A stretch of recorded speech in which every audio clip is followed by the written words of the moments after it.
Welcome to the Firearms Insider Gun and Gear Review Podcast, episode 486. This show is brought to you by Primary Arms, VZ Grips, and Walker Defense.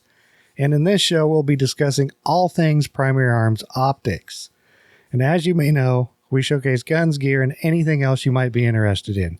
We do our best to evaluate products from an unbiased and honest perspective, even though tonight we're not really evaluating anything, we're just listening.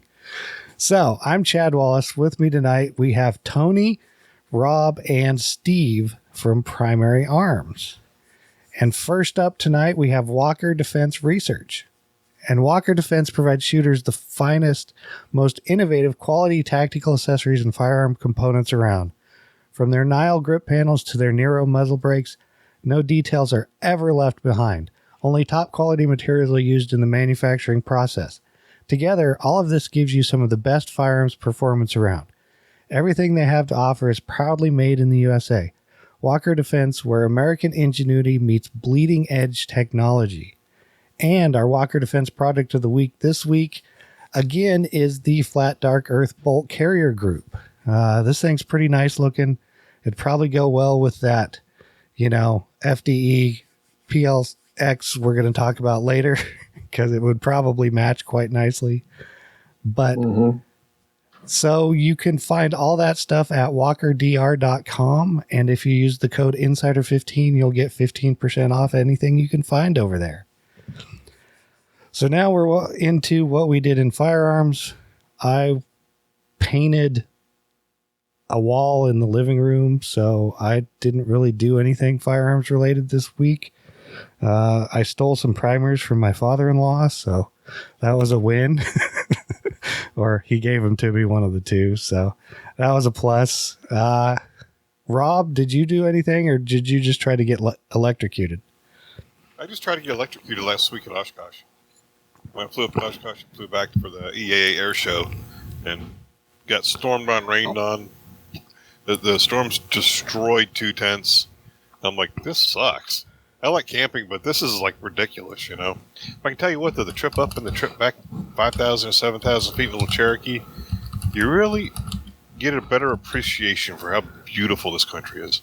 That I can flying over believe. Ohio and West Virginia and the Appalachian Mountains and all those wonderful windmills that didn't move an inch. Well, oh yes, look at it. They're generating all sorts of power while they're just standing still. Yeah, that doesn't surprise me. So, having been to Oshkosh before, you probably did see some guns while you were there, though. Because they probably can't talk about that. Guns are not allowed on the field. So but they have like A10s there and like all these. Guns attached to the airplanes. Oh yeah, they had the F6, the F-22 Raptor. They had, see, the big thing for the Corsair this year. So there's probably about 24 Corsairs, several P-51 Mustangs. The P-38 Lightning, they had one, Fifi, or no, the Doc, the B-29 Super Fortress. B-17s aren't flying because there's an AD out with their wing spars. Gotcha. But see, you did. They had the Dream Lifter. Yep. So you did see some guns just attached to planes. So we get you. Yeah, they were attached to planes. We're gonna skip Tony for a second and go to Steve. Did you do anything besides like work related stuff?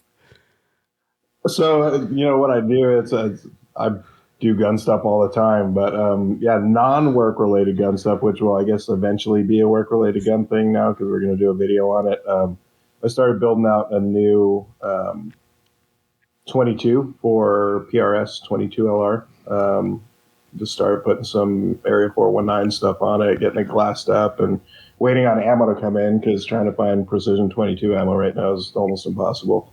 So got to do ammo testing, see what it likes. But yeah, start working on that one. So that's a pretty exciting project. I'm excited to get that one out. So are you using one of the bolt actions that's like Remington 700 size? So it's like the same? No, I've got a Voodoo. Love that gun, but I want to shoot production division. So I got a hold of my buddies over at CZ and ended up with a 457, one of their MTR 20-inch heavy barrel match chamber guns. Nice. I kind of wondered about that. Yeah, those CZ makes some nice 22s in those classes. Yeah, it's an absolute hammer. Yeah. Yeah, I got the 455 Ultra Lux. Do you? Yeah, those 455s are nice. That Ultra Lux, the wood in those things. Yeah. I got that thing, and I was just looking at it like a tear came down just taking it out of the box. And then taking it to there, I think it has like a 23-inch barrel. It's got like a stupid long barrel, but Yeah. thing shoots amazing. So I can talk about that because when I went to go to the range Sunday, I had packed in my 22 because what I'm using that for the police combat shooting competitions that I'm in, and all the lights came on for the freaking transmission, dude. Check engine light, transition service light, everything. It was like, get your ass home. So pretty much my trip to the range was cut short because I thought my car was going to explode. So I finally got it home, and I didn't leave all week. I took it in the day, and it was a freaking module. Well, at least it wasn't expensive. But bro, so I go to the shop, and I'm sitting outside having a cigar because I know whatever he tells me is going to wreck my freaking day, right? So I'm going to try to enjoy a cigar right now. And like, I only had like this much of it smoke. He comes out, and I'm like, no, I don't want to know. I don't want to know. You can't tell me until half of the cigar is gone. Then you can run the smoke. And he was like, it's a module, dude. That's all. He was like, we replace it, we reset it. He was like, it's like $300 for everything. Sweet. I'm like, cool. And then he was like, but you need all new rear tires. Well, if you So hey, it wasn't thousands of dollars. It was like $700, but it was still like, okay. Tony, didn't we tell you to yeah. quit putting your foot in it and burn those tires off? Bro, I'm like, all right, no more donuts, no more spin outs, and no more, what is that? Drifting with the Volvo XC70 station wagon. Exactly. I mean, once you get that weight moving. It's enough of a chick magnet on his own, and I don't need to be doing Fast and Furious 17 stuff with it. So just let the Volvo wagon be the chick magnet that it is. I got you. Okay. Sounds fair, Tony. Sounds fair. So, bandwidth sponsor for this is Patriot Patch Co. Now, pay attention because sometime this month, we're going to be giving away some patches thanks to Patriot Patch Co., which, they're doing a special thing with the network. We thank them for that, but I haven't figured out what we're doing yet. But we got some patches to give away. So join their Patch of the Month Club too, and then you can get even special patches for like $15 a month or something. I didn't look to see what this month's patch is because, well, I'm just didn't. So you'll have to go take a look at it yourself. Now, discounts, affiliates. There's a list about everywhere. You can find one on the firearmsinsider.tv. It's also in the show notes. It's also on the YouTube video. So if you want to save some money or give us a few pennies here and there, we appreciate it. They're over there. And since Rusty's not here, we can tell him we changed the Cobra Tech knives one again. Oh, really? No. Did it go back? No, it's still GGR 10. So, sorry, Tony. Oh, dude, Steve, I really wish we were off air so I could tell you what the code was.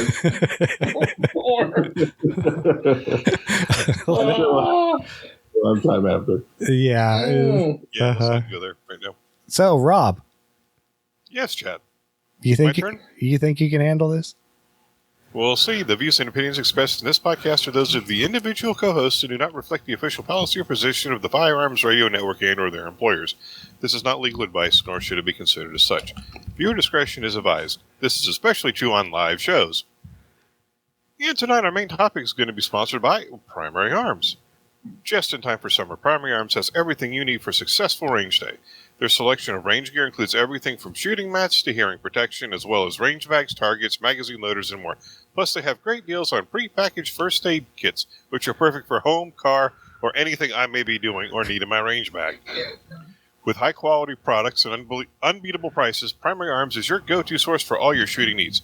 Visit them today at frn.deal/PA or click the link in the show notes. Our Primary Arms product of the week is the whole show. And remember, use the code Firearms Radio at primaryarms.com when you buy a Primary Arms GLX 1-6x24mm first focal plane rifle scope, illuminated ACSS Raptor M6 reticle. You receive the Primary Arms Deluxe AR-15 scope mount, 30mm for free. And I hope that scope has a 30mm tube, because that would suck if the tube and the scope mount don't work together. It does. It does. I won't even count that against Rob, because no way. Primary Arms does that as an FU to everybody that's ever got to read their ads when they name a product. You have to go to a Steve's special like, class to be able to get it right. Though they Steve's like, oh great, another eye chart. the big advantage is at least you don't need a decoder ring to figure out what it is. So we know exactly what it is because the definition is 10 feet long. I mean, internally, Exactly what you want to buy.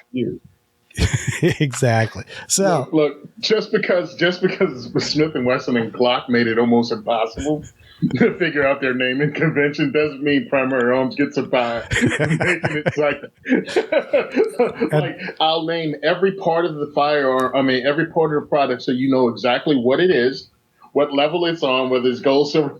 It's like, yeah, there's no this, question about it, like a PA-GLX-1-6X24F ACSS Raptor 5Y6.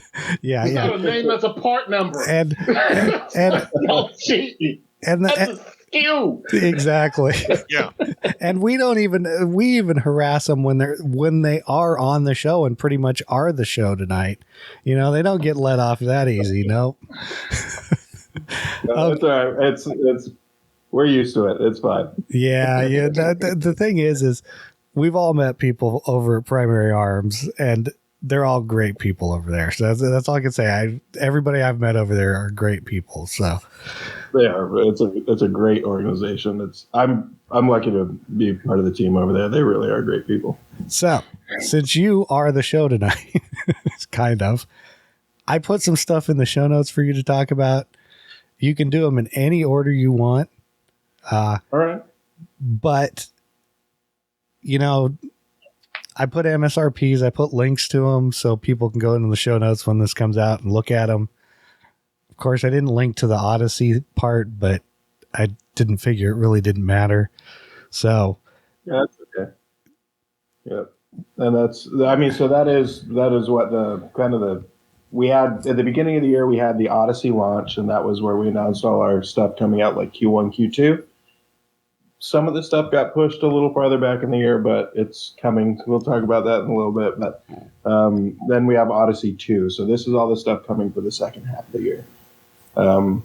Some pretty exciting new things, we think. And I guess I can start from, we've got our tiered system. So we've got our Classic Series, which is our like entry-level kind of basic optics for anybody just looking for, they need an optic for a gun, they don't want to spend a lot of money. Classic Series is a great way to go. We've got our SLX, which is where you're going to start to see the ACSS reticles or the advanced combined sighting system. You'll see a little bit more as far as like premium features go. Our GLX, which is our kind of mid-tier. So you're going to see things like steel-on-steel turrets. You're going to start getting into high-density glass, great edge-to-edge clarity. It's that premium features, but not at a premium price. So you're still going to be able to save money for ammo and training, which I always harp on everybody. Like, why would I buy an inexpensive optic? I can buy X brand and it's $4,000. So yeah, don't do that. You don't need to do that. Save a little bit of money. Go buy ammo. Go train. But yeah, and then above our GLX, sorry to get off on that little tangent there, but then above our GLX is our flagship stuff, is our PLX. So I can go over the Odyssey 2 stuff, our new drops and releases. We'll start at the bottom and kind of work our way up to the peanut butter pickle. You might as well. And, we're okay with tangents here, because I think everybody on the show here believes that you should train and definitely practice, even if it's dry fire practice, any of that stuff. So, tangents are okay here.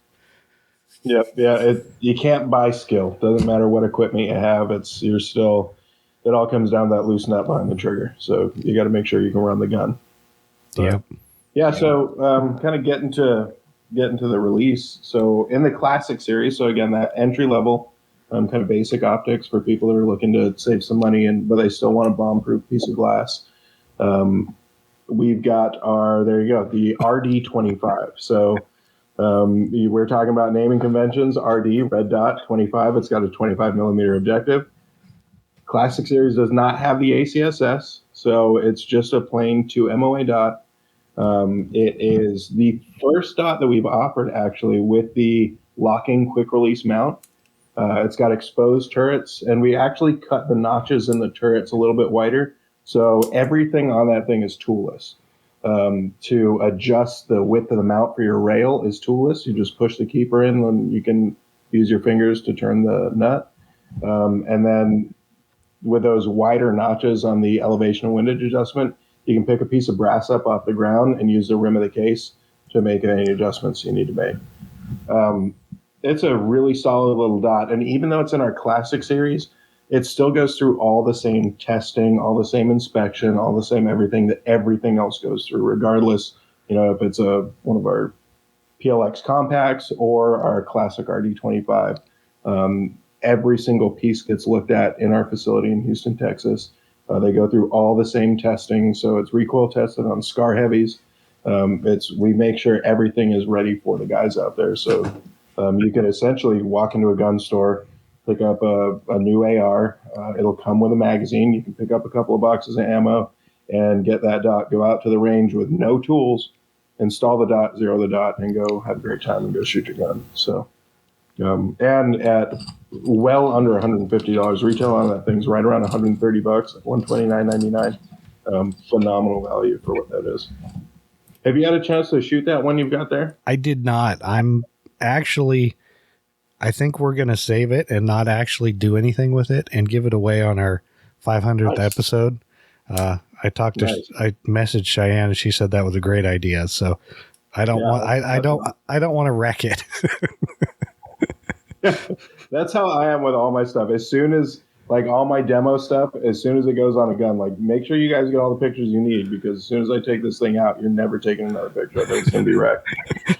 But I don't have any save queens. I was the other day I went to a match at a friend's house, and of course he outshot me because it's the off-road podcast. So, why would they be able to shoot better? And of course, somebody there was saying something about I took 4 handguns and I literally just threw them in the range bag. No bags, nothing. They were just thrown in the range bag, and they're like, "Is that what you do?" Yep. I'm like, "What? They're tools. You just use them." I'm like, I got to test most of these optics and stuff that are on them out. So, I'm sorry, you like rifle cases, like single rifle case? All right. Yeah, we'll see about that. You can usually get at least 3 in there. You can get at least 3. Yep. The problem with double rifle cases that have the bag on the side for the pistols, you can fit another rifle in those too. And then but you get past about 4 rifles in them and they get way too heavy to carry. You don't even need to zip them up. You just, with a hand, as long as it's got a handle on both sides and you can hook that thing, it's good. It's like the firewood carriers. All you got to do is keep those things together. You're fine. Yeah, I would love to do that to my local gun range, but the problem is you roll up with that, all the RSOs are going to go, no, you're not bringing that crap on my range. Yeah. So they got to argue with them. So why do they do that? So because they train for the lowest common denominator, the biggest idiot on the range. Yeah. And they don't want somebody rolling up there with a gun that might be loaded or might be out or whatever. Anyways. Yeah. Continue on. Go ahead, Ted. Right? Yes. Yeah, I'm looking at the, what is it? The RD25. Mm-hmm. Now, with that price range, because remember what Bushnell had something about that, what TRS or whatever it was. Yeah, Trash. TRS. And but it worked, but it's like the quality dropped off, but the price stayed the same. And when you look at that compared to this, I'm like, dude, this is way more options for the same price. And then you throw on top of it the fact that you have quick release. Is that what it is? Yeah, it is. Quick release.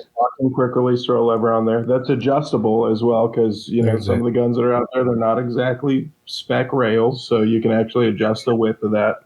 And that's got integrated recoil lugs. And if you don't like that mount, the cool thing is it's a T1, T2 footprint. So you can pull the optic of the mount and put any of the thousands of aftermarket optic or mounts onto it. So when you start looking at stuff like that, again, I mean, this is something we say we're in the golden age of firearms at this point because the quality is so high and the cost is so low, the entry barrier to come in and have good glass.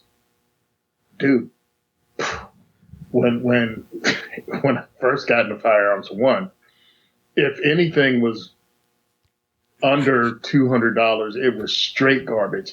You bought it at Walmart in a blister pack. Tony, you're aging yourself again. Break, so you end up with like 4 wires just kind of like poking around in the middle of the thing. Yeah, it did not work. And now we're to the point where at $425 you can get a red dot.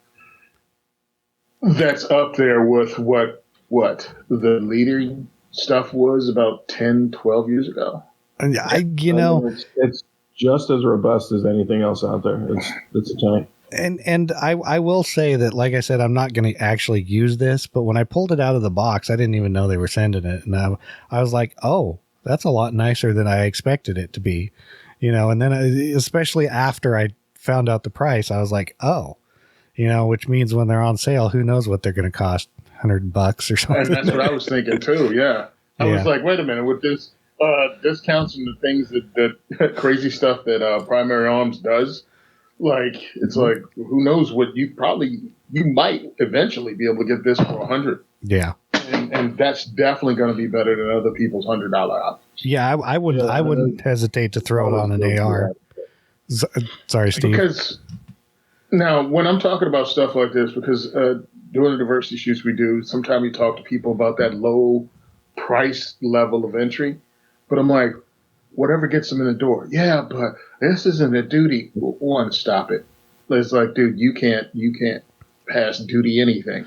You know what I mean? It's You're like not you an can't operator. Shut up. Yeah, you're not an operator. You can't pass like the minimum of military entry anything. But somehow your rifle has to be a SEAL Team 6 go-to. Like stop. How's this? Get people in the firearm, because everybody doesn't come in at the bottom. Everyone doesn't come in at the bottom. Some people go, well, what's the best there is? Because I know guys who I've put on the Daniel Defense for their first AR. Yeah. But others, you're not going to convince them that they should spend. They don't see the difference between a Daniel Defense and a Bear Creek Arsenal. And I'm like, look, this okay. It's a huge difference. But what you do is you don't try to talk them out of it, because they'll never pull the trigger, pun intended, on anything more expensive than a $500 AR. So here's some decent glass. Here's some decent glass that will work on your gun. And when you discover that either it works fine for you, and that's what you're going to keep it as, and you're leaving it like that, or as you went, I was at the range, I took a class, and I saw what other people had. What about that Primary Arms Prism? Or what about this other thing, because I have stigmatism. It's like, then this is for you. And that allows them to step up, but it got them in the freaking game. And I think that's the important part. Before you judge somebody's equipment or the price they paid for something, be glad they're at the range with you. They bought the thing, they got to the range. Now, instead of being a jerk off and not talking to them because their M-Bus sights are on backwards, why don't you go have a conversation with them? They see how things are supposed to be, and they might upgrade their equipment based on if you got some cool kit too. But if you're a flaming blowhard, they'll just avoid dealing with you at the range and anybody like you. Yeah, that sounds about right. I guess my question is, how, if you take it off and put it back on, is it still going to maintain zero? So with that adjustable clamp, it stays very close. You got to make sure you put it on the slim T slot and all that. It will be extremely close. It's not going to be dead on, because there's slight deformities in the aluminum when you clamp it down, depending on how tight you clamp it and things like that. But one of the big things for zero repeatability in a mount is that same torque value on the clamping mechanism, which the lever provides the exact same every single time, because it's a cam lever, so it locks at the exact same torque. So it's very, very close when you take it off and put it back on. Okay. So on the RD25, what's the battery life on it? It's right around 40,000 hours at a like medium bright setting. So what you're going to use most of the time, anybody who's going to have it on, like if you use it for a home defense gun, using it indoors, you're going to turn it way down, so the battery life is going to kick way up. But yeah, that kind of bright outside daylight without being nuclear bright, like I'm in the snow and full sun, you're going to get about 40,000 hours of constant on. Nice. So that's pretty cool. Yeah, like I said, you know, for what you get with this, I was pretty impressed. And of course, like you said, self-contained, you don't need anything. It does come with covers if you're into those.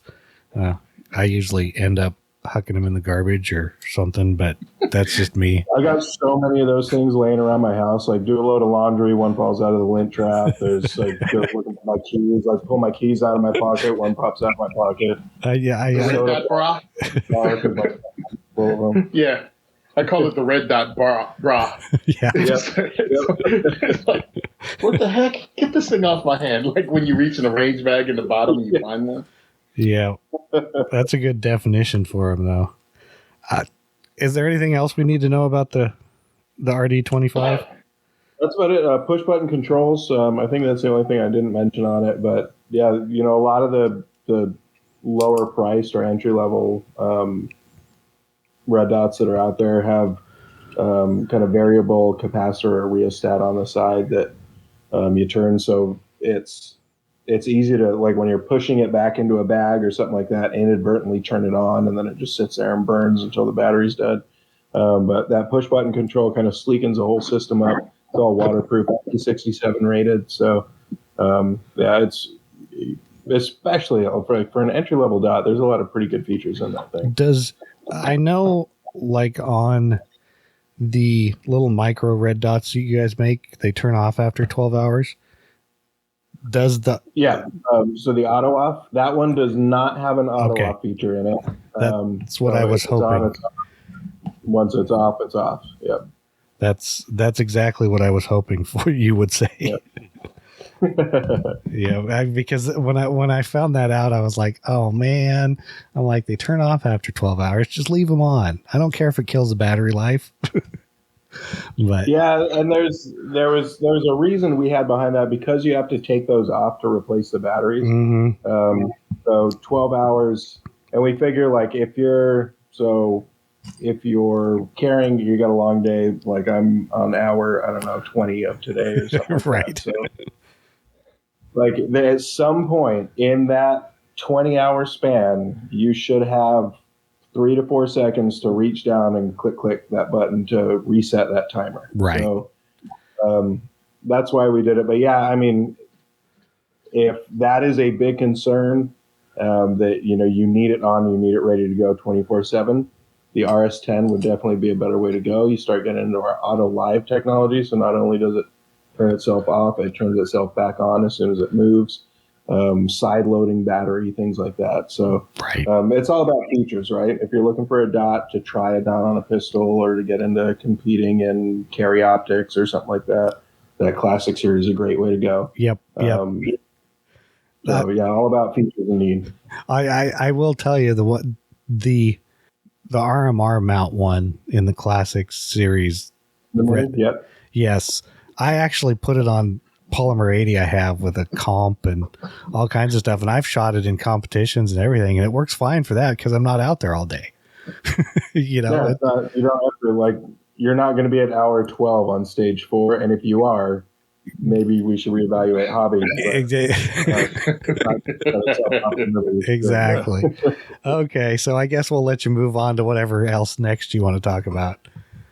All right, yeah. So kind of next step up in the tiers is our SLX. So Odyssey 2, we have our SLX 3-18x50, or if you want to get real technical, it's the PA-SLX-3-18X50F, and I can keep going on the rest of that.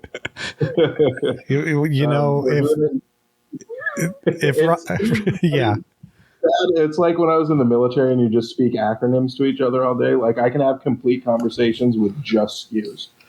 Like just SKUs, and half of my meetings are just SKUs numbers. It's like being in the Navy, being in the Navy or Marine Corps. It's like Sec, Def, Nav, Lant, Fleet. What? Hey man, we got to go over to Dermo and drop the PVS 14s off in the FMTV. You get to roll around like 1200. It's like, huh? Exactly. Okay, we'll let you continue. Yeah, so the 3 to 18, we're doing it in 3 reticles. So for those of your viewers out there that don't know what the ACSS reticle system is, it's the Advanced Combined Sighting System. So there's right now, I think we have 38 active reticles in the system, like across all of our SKUs. So there's something out there for just about everybody, but it takes the kind of the complex math and algorithms to determine range and wind holds and holdover and what size your target is and how far away it is. It takes all that math and distills it down into a pretty easy to use kind of user or intuitive visual tool. So it's got things like the chevron with an infinitely precise aiming point. We've got our auto ranging system, which works off of an 18-inch wide target, so like a USPSA or IDPA style target. And what it is a series of lines that progressively get smaller as it goes down. For the reticles that are calibrated for a specific cartridge, it has holdovers for those. So when you bracket that target, whatever stadia line matches that width is the distance to target. So line that up, pull the trigger, and that's where the shot will drop. So we're offering 3 reticles in the 318 out of the gate. There's the Athena BPR mill, which is one of my favorite reticles. So the BPR mill or the Athena is a mill radian or a mill-based reticle. Yep, that's the one you guys got there. Yep. I'm a big mill shooter. Like I was saying, I'm a prior military guy. I learned to shoot with mills. I dial mills. I do wind in mills. I range in mills. So that's my kind of preference. And that BPR mill is a mill-based kind of Christmas tree style reticle. So you have all the wind holds as well as the holdover stadia in there. Then we have 2 of our Apollo reticles. So we have the Apollo 308, which also works for 6.5 Grendel. And in the manuals for these, you'll see a lot of our reticles reference 2 different calibers on there. So in the manual, it actually tells you how to zero for one of those 2 calibers or even a couple more, depending on what the reticle is, for your specific setup. So your barrel length, your bullet weight, and it'll give you, accurate drops out to distance. So we've got the 308, and then we've also got the Apollo 6.5 Creed, which also works for the dudes shooting 224 Valkyrie. Works really well. So those are those kind of BDC based. So they've got wind holds, 5, 10, 15, and 20 mile an hour wind holds, as well as drops out to about 1,000 for those calibers. We also have vertical ranging stadia in there. So not only can you range a target based off the 18-inch wide profile, you can also range off of height. So using the vertical ranging stadia based off a 5 foot 10-inch tall target. So you put the base of the target on the horizontal stadia line, and wherever the top of the target hits gives you distance to target. Adjust over your aiming points, pull the trigger, and that's where the bullet goes. Within that scope as well, it's got a user configurable windage turret. So for those out there that like to dial for wind, not really my thing. I hold for wind because it changes so much. But if you like to dial for wind or you have a set mover or something like that, you can put that dialing turret on there. And it comes in the box, so it's not something you have to pay extra for. Throw that on there, and then you got a dialing turret. If not, it comes configured with a cap turret on there, so you can just leave that one on. It's a 30 millimeter tube on that dude, 50 millimeter objective. So we've got really, really bright reticle, very good edge-to-edge clarity on it, and it is in the first focal plane. So all the stadias that I was talking about in the reticles are true throughout the entire focal range. So it doesn't matter if you're on 3, if you're on 10, if you're on 14, if you're on 18, all those drops and all the ranging stadias will be correct. Now, this is a Gen 2, so we had a Gen 1, which was a great scope as well, but it was just time for an upgrade. So it's a completely new optical system, completely new turrets, really a step up. And it's actually got a big brother. That's what we released at the beginning of the year. It's the SLX 5-25. So this is basically the 318 version of that 5 to 25 that we did earlier in the year. Is it essentially the same? Impressive. Is it essentially like the same length and stuff as the 5 to 25, or? Very close. The 318 is a little bit shorter, a little bit lighter. That 5 to 25, it's a big tube. So the 5 to 25 is actually a 34 millimeter tube, where the 318 is the 30 millimeter. Right. Gotcha. But even with that 30 millimeter tube, you're still getting 100 MOA of vertical adjustment. So if you're shooting the BPR mill and you like to dial, that's how I shoot, you can really reach out there. That 100 MOA will give you some reach for sure. And when, like I said, like you saw that I have this one, I have not mounted it yet. I was waiting till after the show. Of course, you guys are going to convert me to mills sooner than later. That's the best way to be, man. Just let it happen. Yeah, but I was looking through it just because I could, and I was like, I was pretty impressed with the clarity of it, looking just out the backyard at the radio tower light and stuff. So that I was happy with.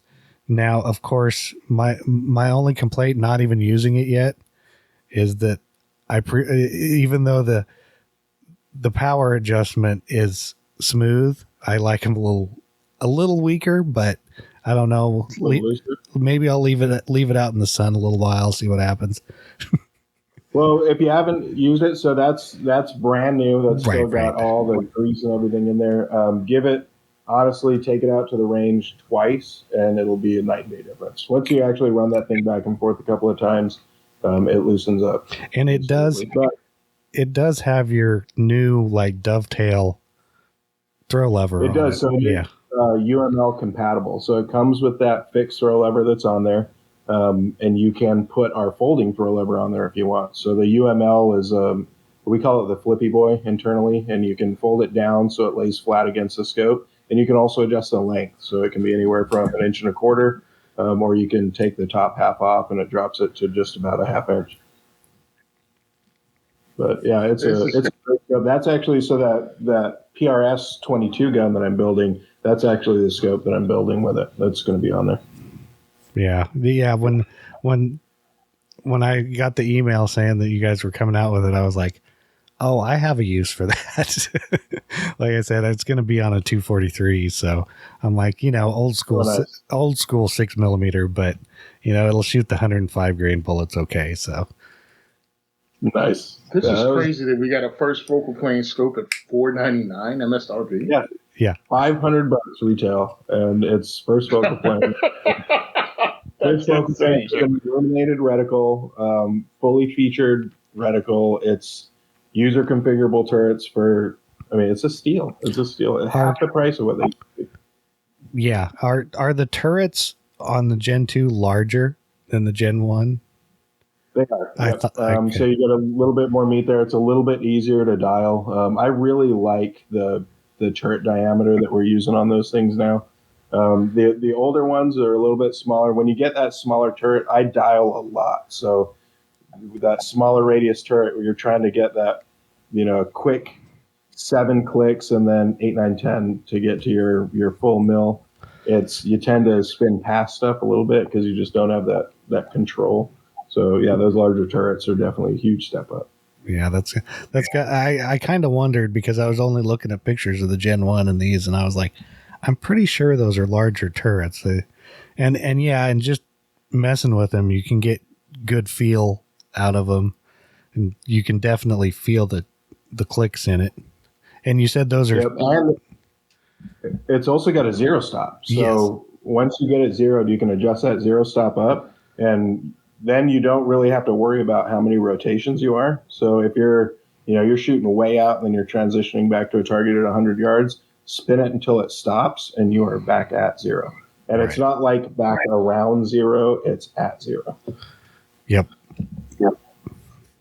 Sweet. So yeah, phenomenal scope for people getting into like medium to longer range engagement stuff. NRL 22, PRS, rimfire, all that stuff. It's a great scope for that. And I like it on 22s just because it has a lot of travel in it.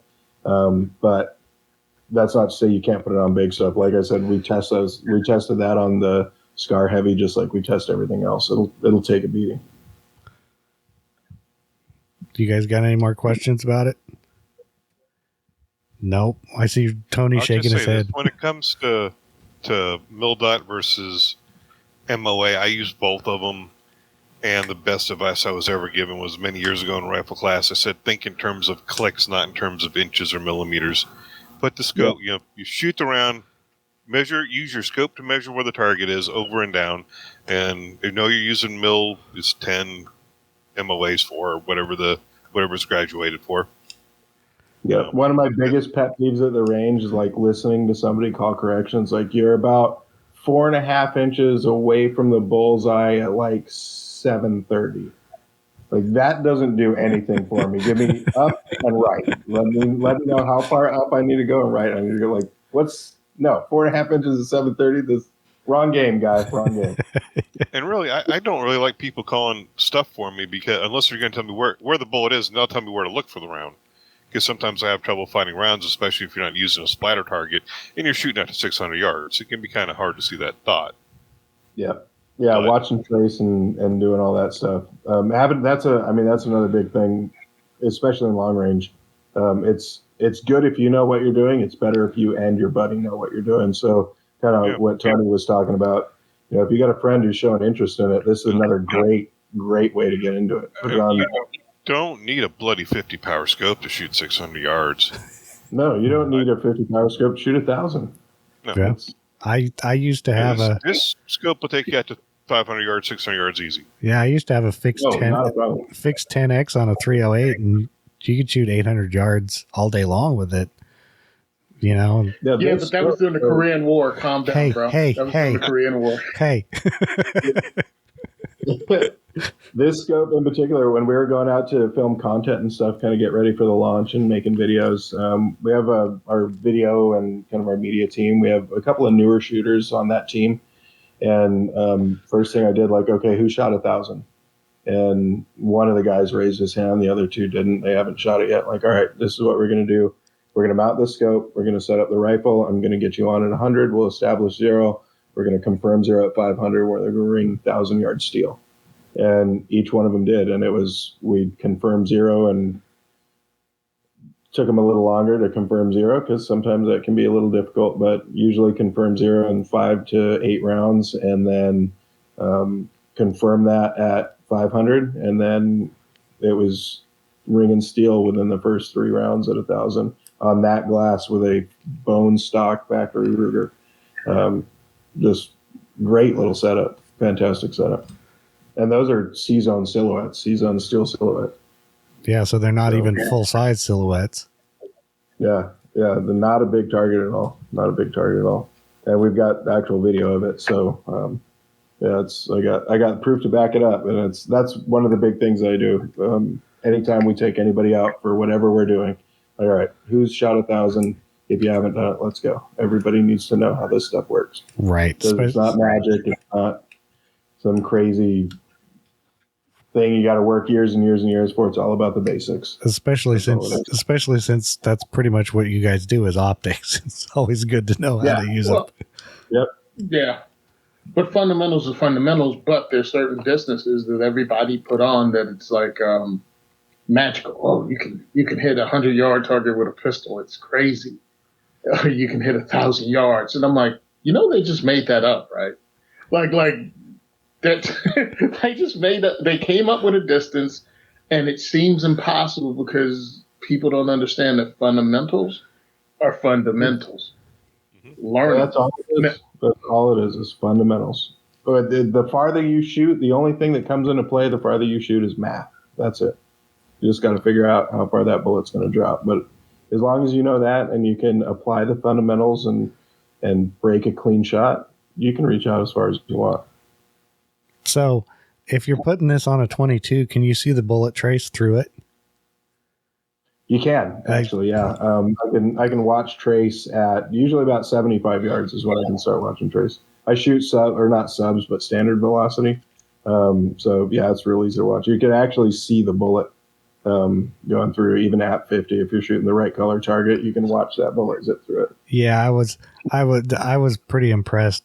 Now, of course, it's not a primary arms optic, but I have a 2.5 by 15 on my 22 caliber, PCP air rifle. And the best thing about it is yeah, they're doing 900 feet per second, but you can watch the trace on it all day long, which is just it's so cool to watch. Yeah, especially when you can watch your own trace. Yep. You don't even need to see splash. You know where it's going. I pulled that one before it even gets to the target. Yep. Yep. So yeah, but I'm super excited to get this mounted up and try it out. So that's what the primers were for that I conned my father-in-law out of. Nice. He's like, is there anything you need? I'm like, yeah, I could use some large rifle primers. he's like, oh, okay, I got some I could spare. So it's always nice to have a father-in-law that actually shoots. Yeah, of course. That's when you got hit with the Uno reverse card when you showed up to date his daughter and he pulled out a gun and you're like, "Ooh, that's cool. Let me look at it." Well, that's hey, stuff happens. It's like, yeah, that didn't work out like you thought. Now 25, 30 years later, yeah, you're pouring primers from him. 28 years later, I'm stealing primers from him. That's how it works. Mm-hmm. So, well, that's cool. Now, do you want to get into the offset mount for the prisms, or do you want to hit up the peanut butter pickle? Well, we'll do the peanut butter pickle real quick, and then we'll go over. Well, actually, no, we'll do the mounts real quick. We'll talk about those, and then we'll go over the peanut butter pickle because that thing's just amazing. Okay. So the mounts, we have two actually. So we've got the MDOM, which is the offset, the micro dot offset mount. So we had the MROM before, which is a micro reflex offset mount for like our the classic series that we were talking about previously, the RS10, the upcoming RS15, things like that. Or we had a bunch of customers say, I want something with a T1, T2 footprint, so I can do a classic RD25, an MD25, a T1 or a T2 at a 1 o'clock mount. So we made it, and that's what it is. It's the offset it's a kind of a 1 o'clock mount that replaces the keeper on your 3X. It works with your 1X as well if you really wanted to, but your 3X and 5X microprisms. So it actually integrates itself into the microprism mount. So it's all one kind of solid piece. And it puts that T1, T2 style dot off at a 1 o'clock position. Retail on it's $30, so $29.99. Super solid little piece of gear if you like the 1 o'clock. Now we also do a 12 o'clock. We had a bunch of customers when we first announced the 5X. They're like, "Oh, you guys missed the boat. You should have put a reflex, adapter plate on that thing." And it's such a small optic, and we saved as much weight as we could. There's just nowhere to put it, so we couldn't physically fit it on there. So we made we call it the Mr. 12. It's an MR12. And it is a reflex mount that uses the MOS plate system, so you can adapt it to whatever footprint reflex you want, and it fits in between the optic itself and the whatever base you're using with it. So it doesn't matter what height it is; it'll always work. On the one the way the optics come configured out of the box, if you were to mount it on that base configuration, you're looking at about a 3.1 inch height for the center line of the reflex. So it does sit tall, but that's what those guys are looking for. They want that kind of heads up for passive night vision or for gas mask or, what I actually like to do with that. I like to run that 12 o'clock, and then I use it kind of like I'd use a 1 o'clock offset. So I'll actually take the rifle and roll it. And when I do, it takes that reflex that's usually here and it rolls it over in front of my support side eye. So that dot just kind of appears in my left eye, and shooting both eyes open, you quick transition from that. You have the 5X, roll it, you have 1X in your left eye, engage close, and then roll it back to 5X. Super fast. And because of its design, it's basically a cage that goes around the host optic. If you drop the gun or anything like that, that will absorb most of the impact, and it'll protect the host optic. Now, if you take it and you bash it against something intentionally and smash it, yeah, it's an aluminum ring.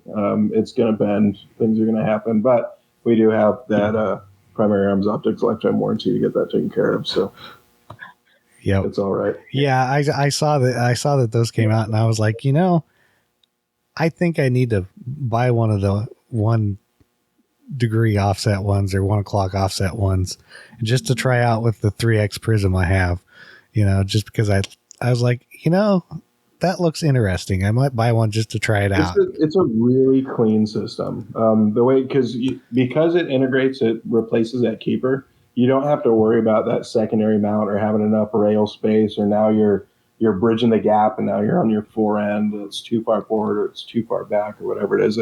It really aligns everything quite well. It takes it and pushes it forward a little bit and then cants it off to that 1 degree or that 1 o'clock position. Right. It's a great setup. Yeah. I was just pretty impressed with that. I was like, yeah, I'm going to have to try one of those out. Yeah. I definitely recommend it for $30. I mean, why not? It's super easy to do. Yep. That's what I was thinking. I'm like, well, next time I order something from Primary Arms, I'll throw it in there. So I guess now we're to the and I just have to ask, this is what the PLX compact 1-8 24 yada yada in FDE. So I'm assuming it's anodized. It is anodized. It's not a Cerakote. Right. It is anodized. So there might be variances in color from batch to batch. A little. There will be. So that's kind of the thing when you tanadize something. Like no two tanadized parts are ever going to be the same. This is exactly. So each scope, the quality control that we have with these things, each scope will be a uniform color. Right. But if you buy 3 or 4 of these things, they might be a couple of shades off from scope to scope. But the anodizing on it is absolutely gorgeous. You can see, I know it's kind of hard to see through cameras, but so this is a really old Warsport LVOA in the Warsport green. You can see that in contrast to the FDE of this antimatter scope switch, in contrast to our tan. So it's almost got a little bit of a bronze to it. It's an absolutely gorgeous anodizing job. But other than that, yes, it is our PLX compact 1-8. It's offered, we do the tan in 2 reticles. So we do it in the Griff mill, which again, a mill radiant or a mill based reticle. And then we also do it in the Raptor 5.56 yard. So a 5.56 based reticle in yard increments. You can also use it for 308. And again, in the manual, it explains how to do that. This one in particular, so you can't really see the power ring on this one because it's in the antimatter mount. So that new cool thing that's been just absolutely breaking the internet, where it adjusts the power for you by sliding that little knob up and down the rail. The cool thing with our PLX series is, talking to the guys over at Antimatter, this system works extremely well with the PLX specifically because the way that we designed the power ring on it, the tension that's on the power ring, it's just very smooth. It doesn't walk at all. And it's really they said it's the optimal system for this thing. It works really, really well. But yeah, the scope itself, you've got almost a heads-up display. The eye box on it is massive. I know it's hard to see through cameras, but especially, it's too far away. You're not going to be able to see it. But you've got about a little over 4 inches, around 4.5 inches of eye relief on this thing, and the exit pupil is massive. So very, very forgiving to get behind and very, very fast at 1x. And then because it's, again, a first focal plane scope, once you crank that thing up to 8, you get all of the stadia and all the data in those ACSS reticles to engage at distance. Illumination, it is an etch and fill illumination, so it's daylight visible. Regular daylight when you're outside, you turn the illumination all the way up. At 1x, you can see it. It looks like a little red dot. And at 8x, you can see the illuminated data in there. But really, it's for low light. So the illumination in this definitely is for low light. But the reticle is optimized to still be extremely fast at 1x in full daylight with no power applied to the optic at all. So all black reticle. But yeah, it's a fantastic scope. It is the lightest and the second shortest 1-8 LPVO on the market. We're just over 16 ounces, just under 9 inches. And it is, the first time I picked it up, My first day at the company, one of these, the black one, was sitting in my office, and I go and pick it up off the shelf. I'm like, oh man, like I was really looking forward to playing with that. I thought it was just a cosmetic sample, so a tube with no guts in it. And then I looked through it and like, wait a minute, there's a reticle in this thing. Like, oh, I can see through this thing. So I like run over the engineering lab or the cave that was right next to me and go talk to one of the engineers. Like, hey, is this a thing? Like, is this it? They're like, yeah, that's our new PLX compact, super light. We go, yeah, it is real light, lightest scope I've ever touched in my life. So is it made in the U.S. or is it with like glass that's imported? No, or? This is Japan. Okay. So we're building these in Japan. Japanese glass. It's extra low dispersion glass. The coatings that we're using on it, everything in this scope is selected for color clarity and definition. So it's almost taking a passive optic approach to a fighting rifle optic or a sporting optic. So think camera lens quality or high-end spotting scope quality glass crammed into a rifle scope. Gotcha. Yeah, it's just a fantastic system. Absolutely fantastic system. So we actually just did a giveaway on it when we did the launch, and we were our buddies over at Antimatter and our friends over at 100 Concepts threw in 100 Concepts did the Pro Cap, which is really cool. Kind of this two-piece cap design that's actually got an ARD built into it. So, and it just slides on and off the front there. And then Antimatter, of course, with the scope switch.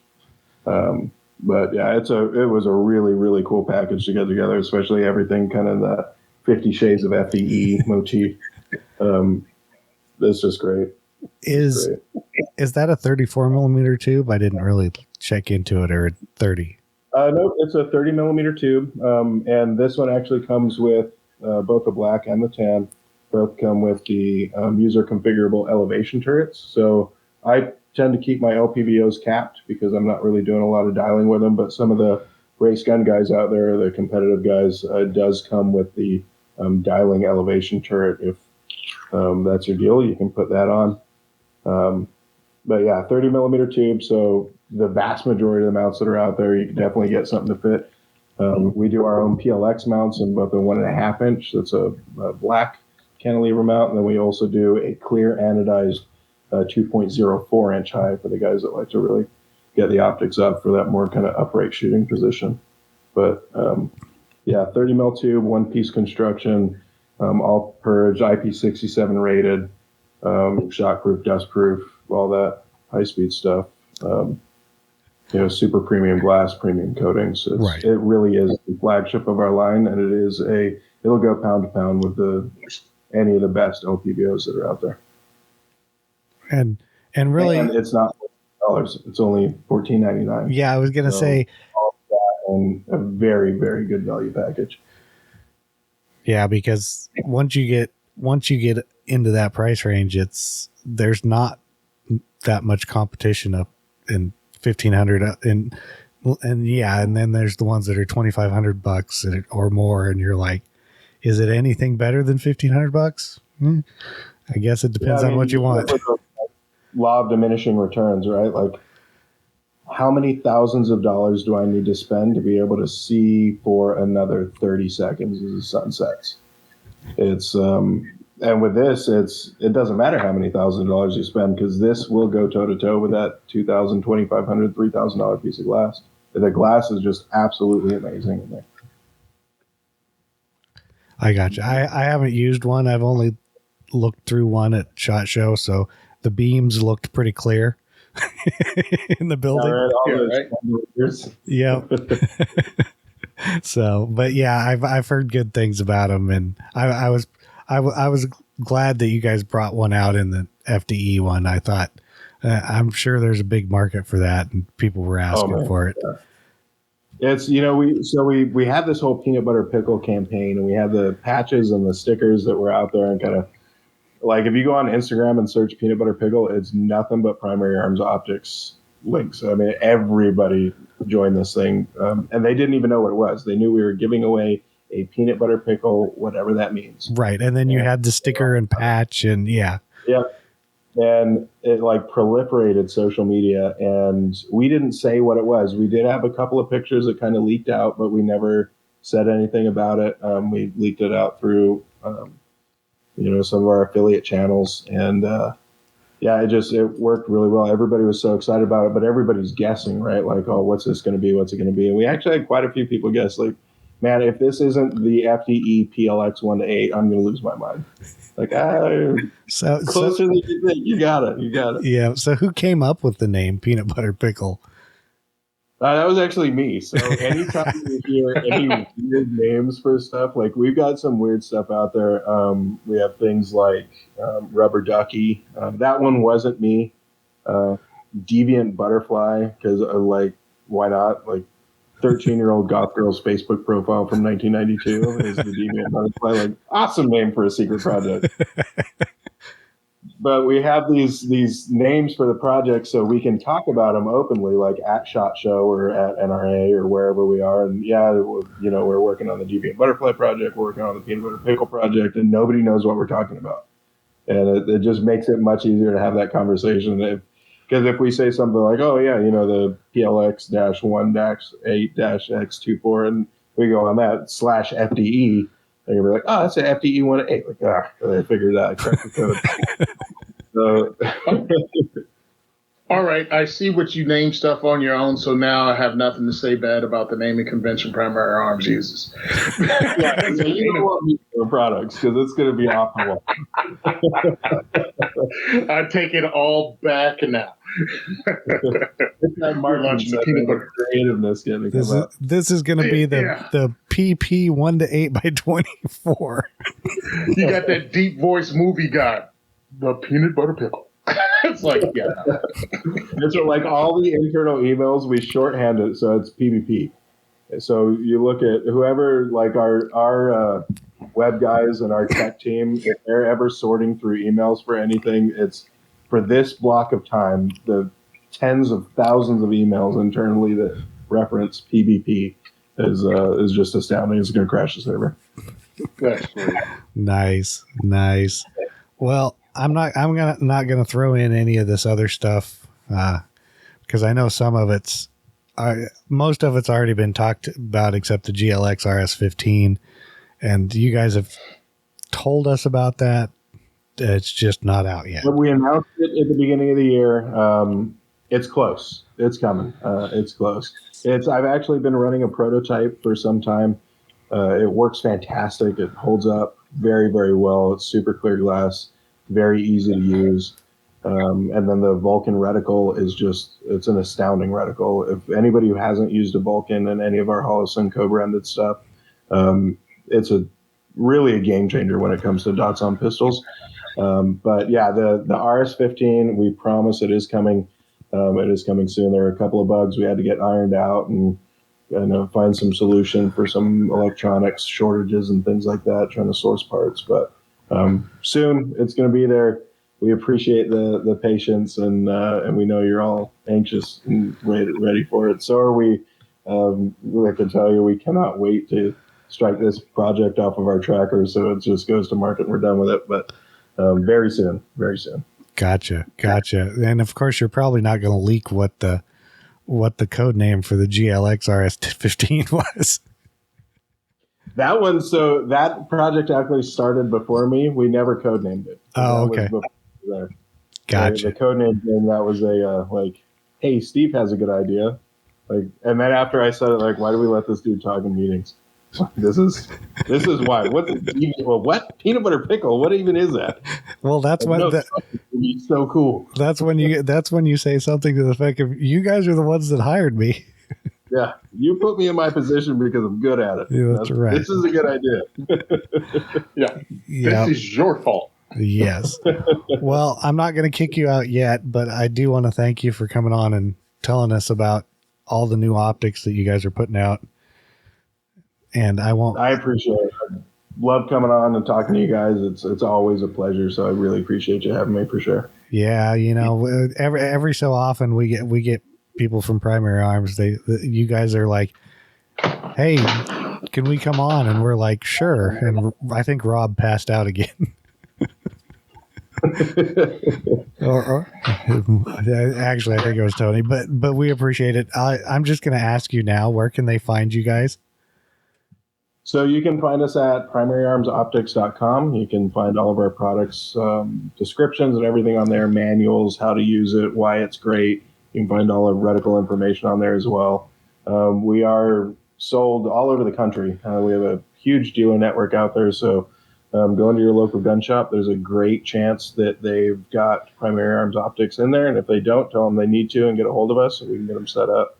Other than that, you can get us on all of our social medias. We're on Instagram, Twitter, or what is it now, X, or whatever it's called, Facebook, YouTube. We're actually spinning up a lot of really cool new content on YouTube. I'm starting to get into some longer format stuff.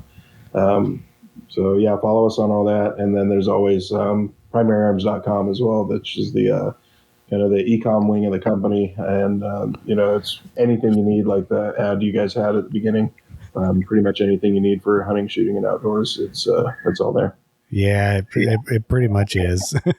And we passed out, Chad. I'm just sitting here quietly. Okay, we appreciate the sponsorship too. So you can tell all your friends. Now that rifle you needs something else that doesn't match on it, and I have just the thing for you, and that is VZ grips. And they've been manufacturing handgun. That's such a good segue. Smooth. It's terrible. My segues are terrible. I will never say I'm good at segues, but Speaking of firearms, that's right. But VZ Grips has been manufacturing handgun grips since 2003 with a reputation for quality, consistency, and innovation. Top tier manufacturers choose VZ Grips. They come in a variety of styles, patterns, colors, and are manufactured from proprietary G10, micarta, carbon fiber, or polymer. Available with varying degrees of texture, VZ offers a wide range of grips for all different firearm types. Made in the USA, VZ gives you all the grips you can count on, or something like that. We always mess the VZ Grips ad up. We're surprised they still do it. The featured grip of the week this week is the 1911 VZ Stipple grip, which is not what I think Steve should put on there. He should put one of the AR-15 grips on that thing. It generally works better. Yep. Well, that's unless you have one of the ones that will use 1911 panels, which there are some out there. There are. Yeah. I put the Stipple grip in here because Tony hates it, because it's too grippy for him. He thinks it's going to tear his hand up, and I love it. So that's the grip of the week. You can check out VZ Grips at vzgrips.com. Coupon code GGR15 will get you 15% off those handgun and rifle grips at vzgrips.com. We don't have any listener feedback, so nobody's complained about last week when we couldn't read anything, which is always good. Now we're going to send it over to Tony so he can tell us what kind of shooting events he's going to put on this week. Actually, it's Thursday. The second is for everyone diversity shooters at the Union Hill Gun Club in Monroe, New Jersey. So this month is Let's Go Shooting Month. NSSF pretty much said August was going to be the month to try to take people to the range. Well, guess what? We got 3 events this month. So we're on the 3rd, the 17th, and the 31st. We're going to be at 3 different ranges in New Jersey. Come out, have fun, eat food, shoot guns, meet your Second Amendment organizations that are in the state. And my guys out, and we've got a bunch of cool guns we want to shoot. I mean, we don't have a flex, like Steven with a war sport, but we have some pretty cool guns. Nice. Nice. So we got some pretty cool guns. My guys like to bring different things to introduce people to firearms. And also, if you're a veteran shooter, come out, shoot some guns you may have wanted to check out. My guys have really cool stuff. So the second is for everyone Diversity Shoot. Go to diversityshoot.com, pick up your tickets. Follow me on Eventbrite so you get an email every time we post tickets. Again, we got 3 of them up right now. You can buy a ticket to any one of these events. Sadly, I didn't make it out to Detroit to work with Rick Ector, but next year, we're definitely going to be doing tours across the country, and I'm setting stuff up now so we can do things in various states again. So thanks a lot. As always, what is this? Year 8 of the Diversity Shoot, year 8 of me being on the show talking about these events. and I really appreciate it. Oh, yeah, and we do this whole thing for $20 a ticket. So, shooting guns for free. Shooting guns, we provide the ammo, eat pizza, have fun. Come out. Can't wait to see you. There you go. You can send us questions, comments, or feedback to gungearreview@gmail.com. Don't forget to subscribe and leave us a review somewhere. You can check out all the other great shows on the Firearms Radio Network at firearmsradio.net.